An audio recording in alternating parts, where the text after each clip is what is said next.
I was terrified. Every time the train stopped at a station, I saw that old lady. No matter how fast the train was moving, she was always outside the window, like she was warning me. After getting off the train, I walked a few steps towards her, but she started walking backward. I shouted for her to stop, but no matter how close I got, she kept a certain distance. I started to get frustrated, feeling like she was toying with me. So, I turned and walked away, but when I reached the edge of a cliff, there she was again, on the opposite slope.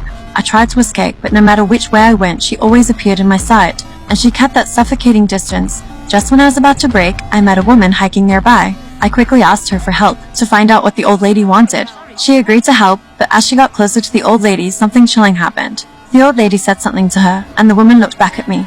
Then she turned and ran off, screaming. I ran too. Finally, I reached the town, and the old lady was still following me. I started to wonder if this was all in my head. I went into a motel, hoping someone could confirm if the old lady was really outside. The owner glanced out the window and said he could see her too. He thought she might be frozen. So, we decided to bring her in to warm up. But when the owner stepped outside, the old lady said something to him. He looked at me in terror, then turned and ran, just like the woman had. I was completely scared now, too terrified to go outside. But the old lady stayed outside, waiting for an entire day and night. She never left. I had no choice but to stay inside, but on the third day, the landlady told me I had to leave. Because after seeing the old lady, the owner had vanished without a trace, as if he never existed. I had nowhere to go, so I called my mom, hoping she could help me figure out what the old lady said.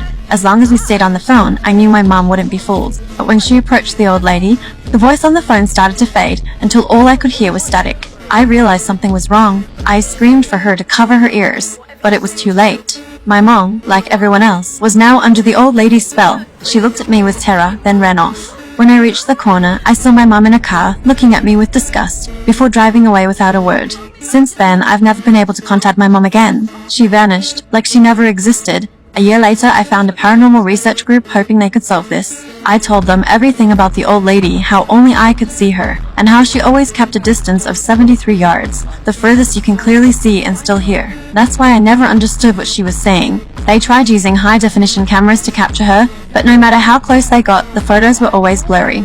In the end, the group sent a special task force, trained to resist the old lady's influence. They came equipped with shielding devices. Just as they were about to catch her, everyone suddenly froze. Even the female commander, with a grave look on her face, turned to me and said, "Retreat!" Then, everyone left the scene. I gave up. It seemed no matter what, I couldn't shake the old lady. But why is she doing this?